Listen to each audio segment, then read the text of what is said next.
Hi guys, it's Tim Lerch, and this month, November of 2014, Ted Greene lesson for tedgreene.com is the tune All of Me.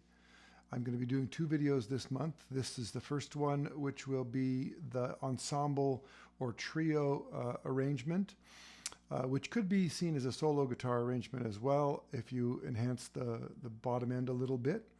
But I'll take you through the page. It's the link for the page is down below, so maybe you want to go get the page and then come back and we'll continue along. It's in the key of C. The chord progression is 1 to 3 dominant to 6 dominant, 2, and then 3 again dominant, and then 6 minor, 2 dominant, and then 2 minor to 5 and to 1. That's basically it. There's a little tag at the end. When we get there, I'll talk about it. So Ted's arrangement starts with a C add 9 in a couple of inversions. Okay.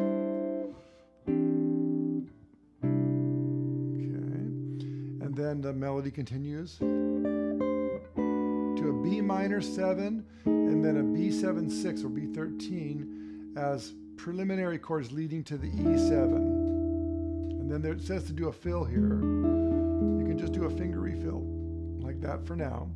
And then we get to the A7 and we play 5 of A7, the E7 sharp 9. And then back to A7, a little passing chord which leads by half step to a triad in first inversion. That's A7 flat 9 with E in the bass.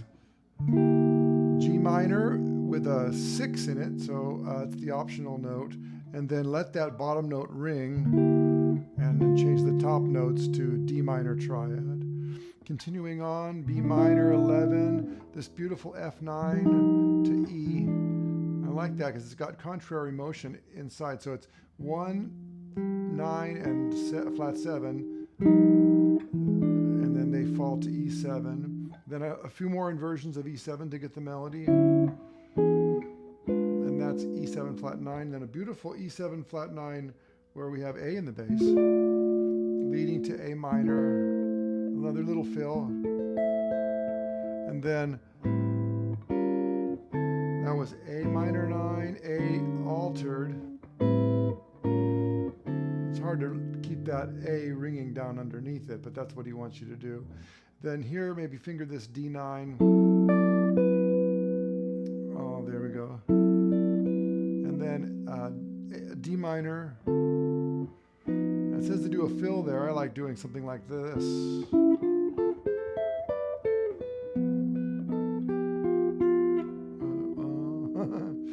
And then the second 8. C add 9, C6, a big stretched out C6. All of which would be A minor 7s if that were the function. You could also use them as A minor 7s. E minor 11, a half step up to F7 sharp 9, then right back down to E7. So that's kind of like 5 of, or half step above and then down. Then we're going to do a very interesting thing here. We have A 7 6, then B flat 7 6, and then A 7. The beautiful thing about that is that the chord function is moving up a half step, but the voicing is going down. And I just think that's beautiful and brilliant.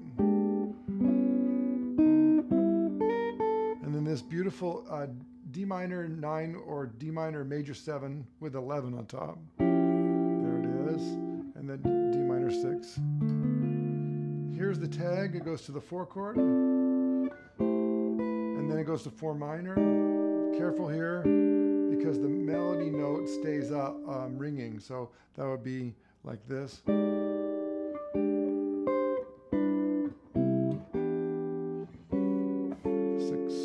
6 dominant, then 6 minor. Then Ted plays an A flat in the melody here. Usually it's an A in the melody, but I like that sound. And then this beautiful ending where it says, oops, C major 9 or C add 9.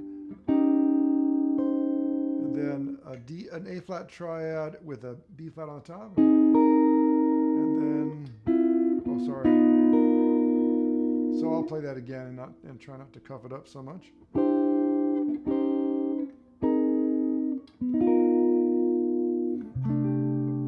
Okay. So that's all of me.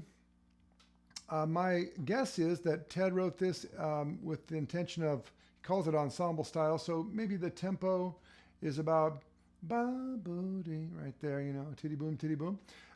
One little note, Paul Vachon wrote a beautiful compilation page on this, and he indicated the rhythm of the melody, which Ted doesn't do on his original page. He assumes that you know the melody and you can find your way through. I'm not playing or phrasing my melody exactly the way that Paul wrote it because I've been playing this tune for years and I just wanted to be able to play it in the way that I was used to. I would say study Paul's version and the rhythms of that melody, lots of quarter note triplets and stuff in there, and then listen to many versions of it so you get a sense of it yourself, and then realize it's jazz and you can voice it and phrase it how you like. It should be grooving and all, but don't be too worried about, you know, turning it into classical music where it's got to be a certain way. And my guess is that Ted intended it to be played right around the tempo I played it at the beginning. So I'll try and do it this way again on the way out. 1, 2, 1, 2, 3, 4.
You always gotta put some harmonics there at the end.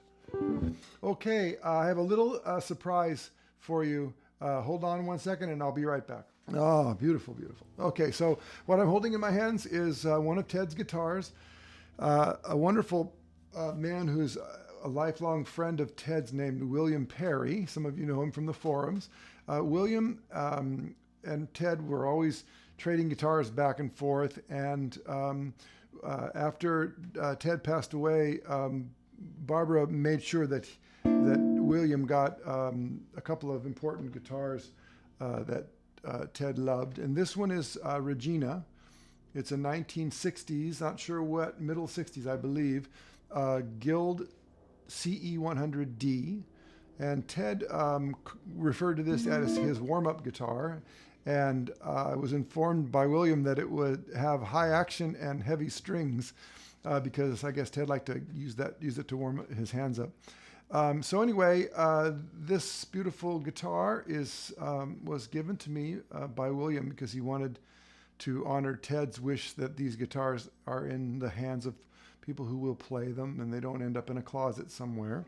And I'm absolutely honored and humbled by the gift. And I'll try and do my best to play this guitar as much as I can. I thought maybe I would play a little bit for you on it today. I'll try and play this All of Me again with this guitar now. Okay? 1, 2, 3, 4.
There's Regina. There you go, guys. Beautiful, beautiful. Thank you, William. Thank you, Paul, and everybody over at tedgreene.com for keeping the wheels turning on the old Ted Greene wagon. And I'll see you over there. I'd love to hear some people maybe do their interpretation of this arrangement. It would be really nice to share and kind of keep some life in the forums over there. Okay, take care, guys.